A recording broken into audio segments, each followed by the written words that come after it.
Hello mga kabista! Konnichiwa po sa atin. So, welcome po sa aking web seminar about sa business para sa OFW. So, by the way, ako po pala si Nining Nagdamin, isang OFW dito sa Japan. So, for how many years ako nag-OFW, ang maisasabi ko lang, yung sipag natin ay hindi nakakasapat para magkaroon ng magandang buhay ang ating mga pamilya. So, ano-ano ba ang dapat nating gagawin para ma-improve ang ating financial freedom na sinasabi? So, ito na po. Lagi kong sinasabi na yung advocacy ko talaga sa isang OFW ay magkaroon ng financial freedom. Bakit nga ba hindi, di ba? Ang hirap kasi na nagpapagod tayo sa ibang bansa ng ilang taon na ang real talk naman doon, tumatanda tayo sa ibang bansa na hindi natin namamalayan. So, ano nga ba yung financial freedom na sinasabi ko? I am not a financial expert, but isa kong OFW at ramdam ko ito na sana sa maagang panahon sana nalaman ko na itong about sa financial freedom na sinasabi nila. So, isi-share ko ito base sa aking karanasan. So, first and foremost, kailangan natin magkaroon ng investment. Yes, investment at hindi savings ang lagi kong sinasabi. Kasi alam nyo, sa savings kasi, yung 100,000 nyo, kung nakaipon kayo ng 100,000, that is good. Pero, pag hindi yun nilagay sa isang investment, mauubos yan ng mauubos. So, hindi gumugulong ang pera sa isang savings. Maganda ang savings kung at the end, kailangang ipasok mo siya sa isang investment. So, number 2, be honest sa ating income. So, alam ko yung pakiramdam kasi na pag tayo na sa isang abroad, parang ang laki ng financial expectation ng nasa Pilipinas, ng ating pamilya. Parang iniisip nila, ito, nasa abroad, madali ang pera, madaling kumita ng pera. Pero hindi po yan totoo. So, kailangan, kung may mga asawa kayo, pag nasa abroad na kayo, tips lang pag nasa abroad na kayo, maging honest naman. Kung ang sahod ninyo is nasa 20,000 lang, kailangan sabihin nyo nasa 19 lang or 18. Para namang 2,000 is pwede nyo para sa sarili nyo o para sa ipon nyo na. So, ibabudget ninyo yung 18,000 o sabihin natin you are too honest sa inyong asawa. So, sa 20,000. So, kailangan sa 20,000 na yun, pasok na lahat ang budget sa bahay. Hindi na kailangan umutang o hindi na ninyo kailangan magpa-impress pa sa mga tao. Kadalasan sa nangyayari, gawa nga na yung nanay or yung asawa is nasa abroad, kailangan na sa exclusive school yung mga anak. Kahit na alam naman natin, ang hirap i-cope up. Ang real talk lang, sa lagi tayo nagpapanggap na afford natin lahat, at the end, yung bagsak natin, patong-patong ang utang. So, kailangan natin maging honest sa ating income para maging aware ang ating pamilya na, ganito lang pala ang sahod ng aking asawa. So, kailangan magkaroon din sila ng pwedeng i-back up sa'yo. So, tayong mga OFW, ang lakas din nating mag-pretend na madali lang ang pera sa abroad. So, kung ang pinipretend mo, inuutang mo lang naman para magkaroon ng magandang impression ang inyong asawa, ang inyong pamilya sa Pilipinas na, ito nakakaraos sa buhay, ito nakakaano talaga, may pera talaga. That is super, super, super wrong. Kasi, malilibing kayo sa utang. So, pangatlo na ituturo ko sa inyo, is teach them how to fish rather than giving them a bunch of fish. So, ewan ko, kasi noon kasi, ang utak ko lang, ang mindset ko lang, is gusto kong ma-spoiled yung pamilya ko. So, hindi ako nag-isip kung mayroon pa bang naitabi o mayroon pa ba kaming magagamit sa susunod na taon. Sabi nila, ano ba yan? Masyado namang advance mag-isip. Hindi ba pwedeng dahan-dahan lang? Why not? Pero, kung lahat ibibigay mo sa kanila, hindi mo na sila, alam mo yung, wari, yung kapatid mo gusto magkaroon ng side hustle, maliban sa binibigay mo na allowance, sasabihin mo, ay wag na, afford ko naman magbigay ng ganyan, ay wag na, kaya na yan ni ate, kaya na ni mami, o kaya na yan ng asawa mo, o, binibigyan mo sila ng false hope sa buhay. Hindi mo tinuro kung ano yung reality ng buhay. So at the end, sino bang kawawa? Yung anak mo, tinuruan mo silang maging tamad. So, mas maganda na ikaw OFW, binibigyan mo sila ng idea na wag nang dumepende sa'yo. Na, kumbaga, magkaroon sila ng side hustle maliban sa binibigay mo. Kasi, paano pag nagkasakit ka? Ano yung magiging takbo ng buhay nila? O, diba? Ang hirap po. So, kailangan nating matuto silang mangisda ay sa yung ibibigay na natin yung isda sa kanila. Ang pangalawa ay 1, 2, 3. So pang-apat na sasabihin ko, make your freedom a worthwhile. Ano ba 'yon? Ano ba yung gagawin natin, 'di ba? Minsan talaga nagkakaroon tayo ng free time na sinasabi. Oh, grabe naman, pagod na nga ako sa work. Wala ba akong karapatan magpahinga? Meron tayong karapatan magpahinga. Why not? Pero instead of, ito suggestion ko lang hindi ko sinasabi na dapat gawin nyo ito. Nasa sayo. So, suggestion ko lang, watch kayo ng mga business na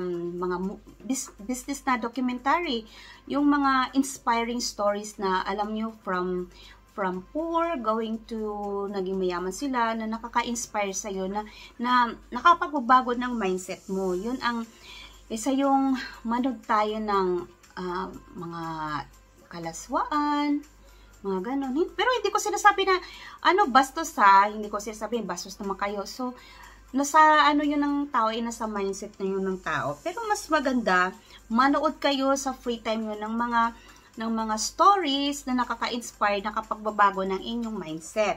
So pangalawa, sumali kayo sa mga GC na pangnegosyo, yung nakaka-inspired. Kasi alam mo, yung din ang mali ng isang OFW dahil nga homesick na nga, gusto nilang magkaroon ng mga GC na yan. So kadalasan yung sinasalihan nilang GCs, puro kabalastugan. Yung nag-uudyok sa'yo na magkaroon ka ng extra affair. Uy, marami yan sinasabi ko sa inyo. Ang lagi nyo tandaan, kaya kayo nasa abroad para sa inyong pamilya, para sa pangarap mo. Nilalaban mo yung pangarap ng iyong pamilya. So sa GC na yan kadalasan, nagkakaroon ng pambubuyo. Na, sige na, ano lang naman ito, yung parang for fun. Later on, na-realize nyo na fall in na kayo doon sa isang tao. So, another struggle emotionally sa inyo. Kasi nagkakaroon ka na ng paglalaban, mental battle between yung family mo or yung sarili mong gusto. Kasi nga, parang binibigyan mo ng dahilan ang sarili mo. After sa mga sacrifices ko, deserve mong maging masaya. Diyan nagsisimula. Deserve mong maging masaya. Deserve mong unahin ang sarili mo. Diyan nagsisimula sa mga GC na yan. So, talagang mas maganda na sumali sa mga GC na pangnegosyo, yung nakaka-inspired, yung katulad ng mga basta anything na nag-i-improve sa you deep inside. So naman, manood kayo ng mga stories na tips sa mga negosyo. Yes, tips sa mga negosyo. Kasi sa totoo lang, after naman ng retirement natin, after nating mag-OFW, saan ba yung bagsak natin? Sa pagtitinda, sa pagninegosyo. Uuwi tayo na 50 years old, 60 years old. So, mag-i-empleyado ka pa ba? So, ang mindset natin talaga is magninegosyo. So, habang mayroon ka pang free time na manood ng mga tips ng negosyo, doon mo kasi, doon mo ma-evaluate na, ito pala yung gusto kong negosyo. Nagkakaroon ka na ng magandang idea kung anong gusto mong simulan na negosyo. So, pangatlo, start your business. Pangatlo, sa tong make your 1, 2, 3, 4, 5, 6. Paano din magkaroon ng financial freedom, no? Ang isang OFW sa pang number 6. Start your own business. Kahit anong business pa po iyan. Kahit anong business pa po yan. Mapabalot man yan, or mapaalahas, start your own business. Habang nasa abroad ka pa, ano bang pwede nating inegosyo na pwede nating i-handle? So, una-una, online business.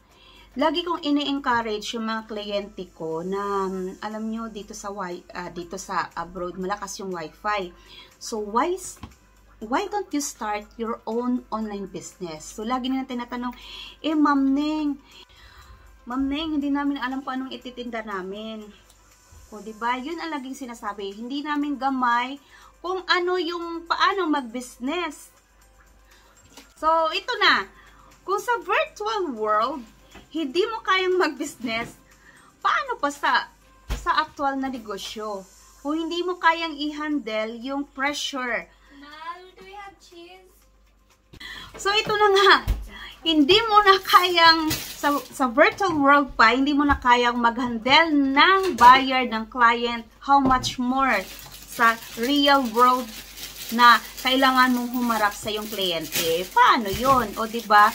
Ang kagandahan kasi sa online world, online business, nahasa ka sa pagsa-sales talk.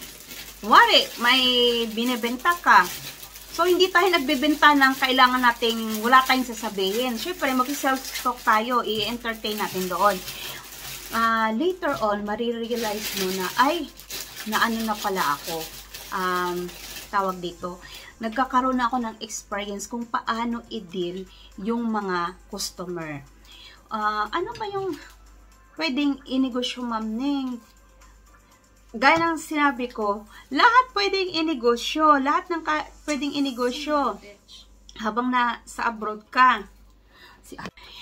Gaya ng sinabi ko, lahat pwedeng inegosyo. Kasi nga, nasa online. So, hindi naman din necessary na kailangan online yung i-focus mo. So, pwede tayong magnegosyo ng, kung makakilala mo sa abroad, pwede mong pag-alokan ng kung ano-ano. Pero kung takot kang lumabas, ang dami mong dahilan kasi wala kang time. So, ang nire-recommend ko is online. So, doon nagkakaroon ka ng free training sa sarili mo. So, along the way, habang ginagawa mo itong online business, dito masasabi, ito talaga ang gusto kong gawin. Kaya ko palang mag-handle. As a negosyo pala, nagkakaroon ka ng sariling system mo sa pagninegosyo. Nagkakaroon ka ng sarili mong diskarte. Hindi mo lang notice ng isang iglap, pero on the process, nagkakaroon ka na ng sarili mong system.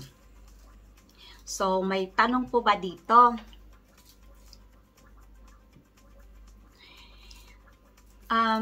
So, sa aking online business, nag-start po ako ng mga beauty products ng Japan. So, na-remember ko noon, pinagtsatsagaan kong picturean, i-translate yung mga beauty products, yung description ng beauty products. Siyempre, tatanungin ako ng customer ko. Pinagtsatsagaan ko yun na i-translate at tinatype ko yun sa aking phone. So, noon, collagen yung tinitinda ko at saka yung mga beauty products na tablet, yung mga legit na mga collagen dito, legit na mga placenta.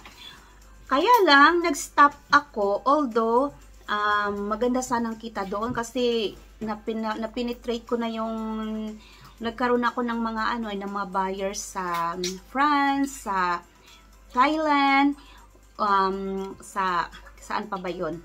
sa Germany, nagkaroon ako ng, at saka sa Taiwan. Kailangan ko lang mag-stop kasi that time sa Japan, wala akong permit to do online business at magkaroon ng mga shipping around the world. So, bawal kasi sa Japan magtinda ng gano'n na wala kang kaukulang permit. So, pwede ako ma-deport. So, sabi ko, ayaw ko na kasi ayaw kong i-sacrifice yung side hustle ko na hindi pa naman monthly na kumikita ng malaki at biglang na mapadeport ako. So, ang ginawa ko no, out of my, na-bored ako sa buhay ko. So, nag-try akong magtinda ng kung ano-ano at sumali ako sa online ticketing. So, sumali ako, nag-register ako. So, ang gusto ko lang mangyari is mabawi ko yung pinag-register ko doon sa membership fee ko. Kailangan gusto ko lang mabawi. Kasi sayang sayang siya. So, ang ginawa ko, nag-advertise na kung sinong gusto magpaano ng mga, so, domestic pa lang yun noon yung ticketing ko. Gusto ko lang magkaroon, mabawi yung ko talaga, yung pinambayad ko doon sa membership fee ko. So, yun na nga. Yung kinita ko sa online ticketing ko, doble. Kaysa doon sa binayad ko sa membership fee ko. Kaya sabi ko, ay, ayos pala nito. Ganun, parang nasa bahay lang ako. Kumikita ako ng kahit papaano. So, yun na nga. Doon ako nag-focus. Doon talaga yung 40 ko sa pagbinta ng ticket. So, dumating sa punto na hindi naman monthly na malaking kinikita ko. Ay sabi ko, ay hindi masaya. Walang ganong customer. So, nag-try ako ng mga RTW kung ano-ano. Hanggang sa dumating ako sa point na nagtitinda na ako ng mga alahas. So, sabihin ko sa inyo, habang ako'y nagtitinda at nagkakandak ng mga meeting at inaalo ko yung aking mga alahas, nasabi ko sa sarili ko na, ay, kaya ko palang magbenta. Kaya ko palang i-evolve ang aking sarili. Kasi ako talagang mahihain ako. Kaya ko palang i-evolve ang aking sarili. Para magkaroon ako ng side hustle. So, yun na yun, nagsimula aking online business. So, na yun ang story ko sa aking online business. So, ano na nga ba ang narating ng aking online business? Ang dami ko nang narating. So, maraming mga bagay-bagay na ako na ibigay sa aking pamilya dahil sa aking sipag sa online business. Ang pinakamalaking bagay na inabot ng aking sipag sa online ay yung ginamit ko siya sa aking bahay na ipatayo at ipatapos. So, praise God, malapit nang matapos. So, tuloy lang ang ating sipag. Okay. So, ano nga ba ang financial freedom? Ang financial freedom kasi, mga kabisdak, mga ma'am at sir, sa financial freedom kasi, hindi natin masasabi na wala tayong financial struggle na mangyayari. Any struggle na mangyayari financially is a sign of improvement. So, maganda yun. So, ay, nagkaroon ako ng utang. Oh, that's okay. Kasi, Pilipinas nga umutang, di ba? Yun pa tayong ordinaryong mamamayan. So, that's normal. Basta, yung utang natin is wag yung kasing laki na ng ating kinikita buwan-buwan. Kunwari, umutang ka ng ganitong amount. Tapos, yung sahod mo naman is only 5,000. So, paano mo pa masusurvive? Kasi once na hindi mo mabalance ang yung utang at yung income, masabi ko lang, nasa kumunoy ka ng utang. Nasa entrada ka na ng kumunoy ng utang. So, pag hindi mo na balance talaga yan, tuloy-tuloy na yan. Yun na lang yung uutang ka para pambayad ng utang. At, again, yung survival nyo ng family nyo is nakasalalay na sa utang. Hindi na sa work mo. Kasi yung sahod mo is pambayad na ng utang eh. Wala nang natira doon. Kaya yung survival ng inyong family financially is based na sa utang. So, paano ba magkaroon ng financial freedom? So, una, yung nga sinasabi ko, kailangan mo mag-isip ng isang investment. Kailangan mo magkaroon ng money machine. No? By the way, yung mangloko tayo, mang-scam tayo ng tao, yung gagawin nating money machine, ang balik dyan is hindi natin ma-justify yung pag-i-scam mo para matawag yan na magkaroon ka ng financial freedom. Mas lalo lang nilulubog mo ang sarili mo sa kumunoy ng utang. Kasi utang yan eh. Kung hindi man magkaroon ng justice yan sa mga taong kinuhanan mo ng pera, later on, magkakaroon yan ng justice sa Panginoon. So, kung ano yung kinuha mo na pera na pinaghirapan nila, ay dahil matakot ka kasi pag ang Diyos nang maningil sa'yo, kahit baka hindi mo kaya, yun lang. So, save, then invest. Then invest. Yun lang yun. Huwag yung magsasave ako. Ay, oo nga pala, ano? So, paano daw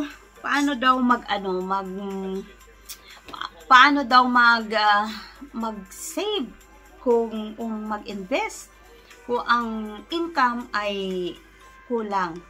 So, yung investment and savings, kailangan natin disiplina. Kung ang sahod ang pag-uusapan, lagi yung kulang laging kapos. At kung may sobra man, baka kaunti lang. So, nasa disiplina mo yan kung paano mo ipamahagi sa mga expenses mo at sa magiging savings mo. So, kung ang mindset mo, walang tira, hindi mo magagawa. Walang magagawa talaga. Gawa nga ng mindset mo, nagre-refuse na magkaroon ng investment, nagre-refuse na magkaroon ng savings. So, walang mangyayari doon. Pero, pag every month, kung gusto mo magkaroon ng savings, kung gusto mo magkaroon ng investment, magkaroon ka ng disiplina, dapat ganito. Savings na yan. Yan, magandang disiplina yan. Pero sasabihin ko sa inyo, ang hirap na panindigan. Kasi, yung investment kasi, yung parang binibigyan mo na rin ng rason ang sarili mo na laging ganito. Ay, hindi pa naman kailangan yan. Ay, matagal pa yan. Ay, makapag-ano pa ako, makapag-ipon ba ako. So, 3 years from now, kaya kong gawin yan. It's better na gawin yun na sa ngayon. Kasi, we don't know kung anong mangyayari sa atin sa susunod na araw, sa kinabukasan. So, paano magiging anak natin? Paano yung mga anak natin? Paano erase yung paano magiging anak natin? Paano yung pamilya natin? O, diba? Pag wala kang investment, anong ipapamana mo? Yung utang. Sabi na, makapag-survive naman sila. Yes, that's true. Kasi, will yan ng tao na mag-survive. Pero, ang sasabihin ko sa inyo, mas maganda na yung nawala tayo sa mundo na may iniiwan tayo kahit papaano sa mga anak at pamilya.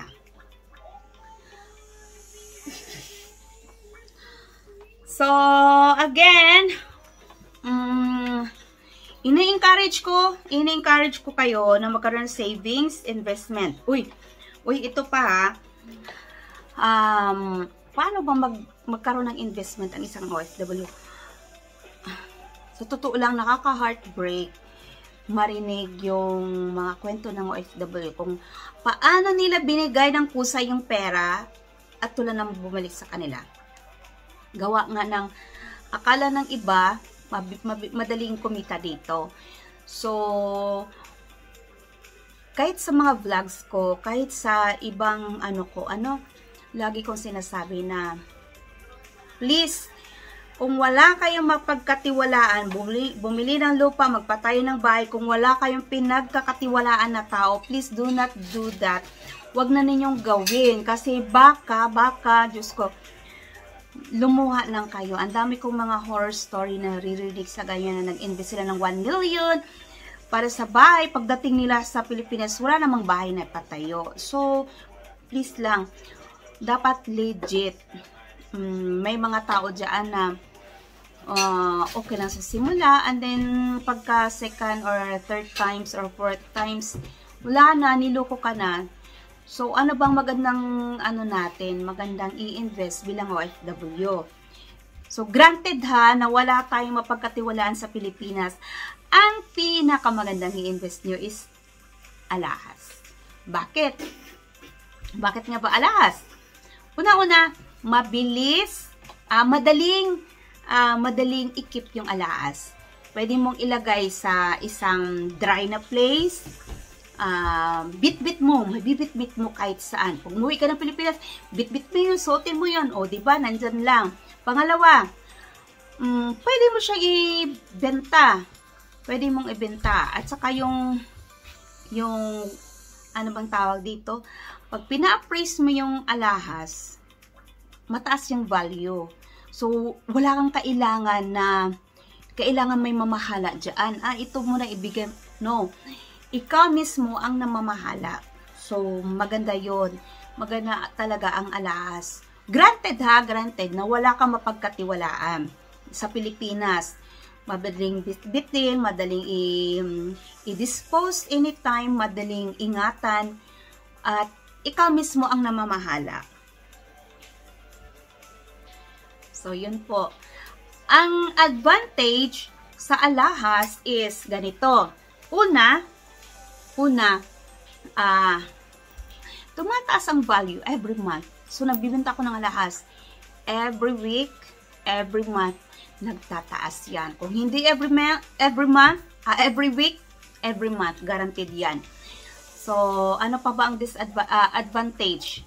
So, advantage din ng alahas, kuwari, pwede kang bumili ng tingi-tingi, hindi katulad ng lote or lupa na kailangan bayaran mo ng buo. So, yung alahas, kung ano na yung kaya mo. Ang mahirap pa sa mga investors o sa mga nagsisimula na mag-invest, gusto nila magsimula ng big time agad. Ayaw na nilang kumari, aalukin ko ng mababang grams ng alahas. Ayaw nila. Gusto nila agad ng ganito. Maganda naman yan kung afford. Pero kung gusto mo talaga magkaroon ng investment na alam mo every month or every other month may secured yung pera mo at bibili ka ng gold, ayun, start sa grams na kaya mo. Huwag mahiya kung 1 gram lang ang kaya mo. Why not? Ito lang kaya mo eh. Maging honest ka sa sarili mo kaysa naman bumili ka ng 5 grams na hindi mo naman afford. I mean, bibili ka ng 5 grams, pag natanggap mo yung alahas, ang mindset mo noon, kasi hindi nga balance, sasangla mo day, o diba? So, it's not a good investment. You're not a good investor. Kasi yung investor, pag natanggap mo na yung items na yan, ikikip mo yan. Hindi mo isipin na isasangla mo. So, lagi ko yan sinasabi na, please, kung afford mo lang is 1 gram, please be honest. Kasi ayaw ko na yung, alam mo na na agad pagkatanggap mo after 2 days, sinangla mo na siya. Kasi wala ka nang magamit na pera. So, it's not practical. It's not a good sign of being a good investor. Ano pa ba? Yun lang yung mga tips ko. So, kung ano yung afford mo, yun lang. Go na yun. At, ano pang topic ang gusto nating i-handle? So, okay. Paano kung ayaw maging investor? Oh, why not? Mag-agent ka. Ikaw mismo ang magbenta ng inyong alahas. So, totoo lang naman mga mom and sir, ako naman, inaamin ko, hindi lahat ng pagkakataon may kita ako sa alahas, sa pagbebenta ng alahas. So, ganito yon. I'm staying sa GC namin. Ilang GC ang sinalihan ko ng mga kakilala ko mismo na nagbebenta ng alahas. I stayed kasi malay mo, makapag-invest ako ng alahas na mas malakihan o ako na mismo yung magbebenta, agent at saka investor ako. Yun ang maganda doon. Ano pa? Okay. Yeah, that's true. That's true na mabilis talagang mas magandang investment ang alahas. So, okay. So, ito pa. Sa pag-i-invest, hindi natin kailangan pilitin yung sarili natin na kailangan natin magkasakit. Kailangan mo tansyahin yung sarili mo na hindi ka stressed na 100% to the max. Iba din kasi yun eh. Iba din kasi. Kailangan mag-invest ka na na healthy ka. Kasi anay mo naman yung na-invest mo kung lagi ka magkakasakit, edi ibenta mo rin. Ang ibang kasi gusto nang mag-invest, hindi na iniingatan yung sarili nila. It's not a race na mag-invest ka. On your own speed, on your own pace, kailangan mong doon ka lang eh. Huwag mong abutin yung iba. Ay, ito, ang dami nang na-invest. So, kahit anong investment pa yan, alahas o lupa, kailangan mo lang agad na isang, ayun na. Wala pong ganun. One step at a time or 2 steps at a time kung kaya man lang. Pero do not sacrifice your health just to have an investment. After all, yung health pa rin natin ang pinakamagandang investment. But it doesn't mean na kakain lang tayo ng kakain just to, ito na lang kasi health is wealth. Yes, granted nga health is wealth, pero kailangan pa rin nating magkaroon ng mga asset, magkaroon ng investment, maliban sa ating healthy na katawan. Kasi, kailangan nating makisalamuha sa mundo, kailangan nating mag-socialize. So, marami tayong kailangan na gawin na hindi lamang para sa sarili natin. So, while investing, kailangan nating maging healthy. At ito pa ha, huwag natin i-sacrifice yung pinaka-importante while investing. Peace of mind. Yun po. Huwag tayong mag-invest na hindi na tayo nakakatulog. I mean, nag-invest nga tayo, pero everyday, iniisip natin kung paano natin ma-cope up yung everyday life natin because of that investment. That is not healthy. So, kailangan balance lang. Mag-invest ka ayon sa kakayahan mo. Huwag kang makipagkompetensya sa iba. It's super wrong for me, ha? Ano pang gusto nating itapik? Yun lang. Yun nga. So, maging honest ka rin. Ito pa. Kung gusto mo magkaroon ng financial freedom din, idagdag ko lang. Pumili ka ng tao na maging circle of friend mo. So, kung ang circle of friend mo is walang plano sa buhay, so, wala ka ring mararating. Kasi they will influence you na to do such thing. Kuwari, ay sus, mamamatay din tayo. Ay sus, ganun. So, please be careful kung sino yung naging circle of friend mo. Kasi sa totoo lang, malaking factor din yan na. Kung ang circle of friend mo laging nag-i-encourage sa'yo para ma-reach mo yung minimithi mong savings, minimithi mong investment, nasa tamang kaibigan ka, nasa tamang grupo ka ng kaibigan. Pero yung mga kaibigan mo, sinasabihan ka, mamatay din tayong lahat, hindi mo madadala yan sa langit. Granted na hindi natin madala sa langit. Bakit? Wala ba tayong mga anak? Wala ba tayong asawa? Na pwede nating i-secure kahit na wala na tayo? O diba? So, please be careful kung sino yung circle of friends mo. So, dami ko nang sinasabi. Sinishare ko lang ang mga kadalasan na pinapamiting ko, pinapamahagi ko, even sa mga project proposal, business proposal sa mga kliyente ko. So, ano pa ba? Yes. kailangan din yung mindset mo is tumatanggap ng word na investment. Kasi kung ikaw mismo, yung mindset mo is ayaw mo ng investment, wala ding mangyayari. Kasi ganon din yun eh. Para mga kaibigan mo lang din yan na walang plano sa buhay. Sabi na, ay ano yan, di mo madadala yan sa langit, di mo madadala. Oh, stop that. Kahit hindi mo madala yan sa langit, kung hindi mo madala yan sa langit, pwede mo may pasa sa mga anak mo, sa mga asawa mo. Isa lang ha, sa asawa. At saka sabi na, ay, ano na lang, magsikap din naman sila. O diba, magsisikap sila, pero pag wala ka na, it's good din na magkaroon sila ng opportunity na, alam mo yung magkaroon sila ng starting point na may may edges na sila, kaysa yung sila mismo yung mag-start, wala ka na nga, tapos yung binigay mo na opportunity sa mga anak mo is kakarampot na lang. So, I'm sure yung mga kaluluwa natin mag-condenar die, di ba? So, yun po. And,